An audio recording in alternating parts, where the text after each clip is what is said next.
So thinking about, is there potentially a history of violence or abuse that Ezra's experienced that might be related to some of these charges or um, some of these situations that we are hearing about? Um, and is anger management the best program for Ezra? Right? Maybe, maybe not. Jonathan in the chat says, is there a date or due date in which they have to fulfill the anger management program? Okay, so we want to gauge the urgency. How quickly do we need to act? Do we have time to maybe explore other options or the best option?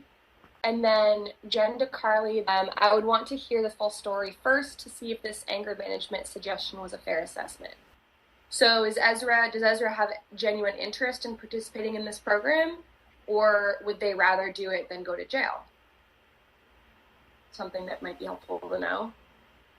Okay, so we've got, I would like to explore further to see if Ezra has a history of trauma. I will point out to everyone just,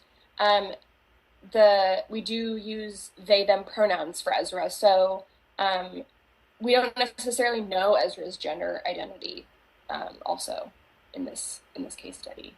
But right, past experiences will have a lot to do with Ezra's behavior.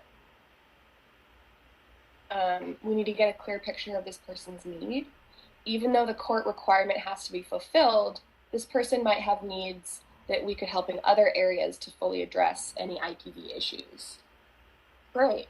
So sometimes, yeah, maybe they have to fulfill this anger management program to avoid jail time, and we can help them with that.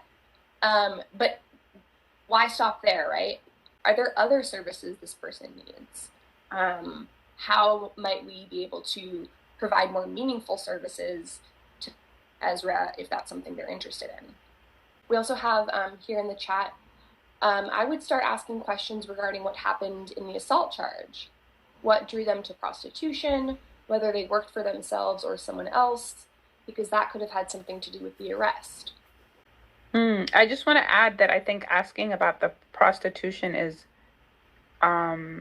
a great one, because there's a lot of times where people charged for prostitution could actually be being trafficked, which could definitely be related to their charges, for sure.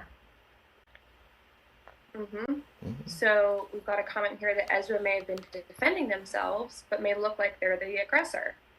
Ezra may have also been physically harmed and not sought medical attention. They might not have been harmed. And Bashara adds here, earlier someone mentioned curiosity, and I think this case study reflects the utilization of curiosity to better understand the problem and determine an effective and efficient intervention plan. I like this quote here, until the lion learns how to write, every story will glorify the hunter.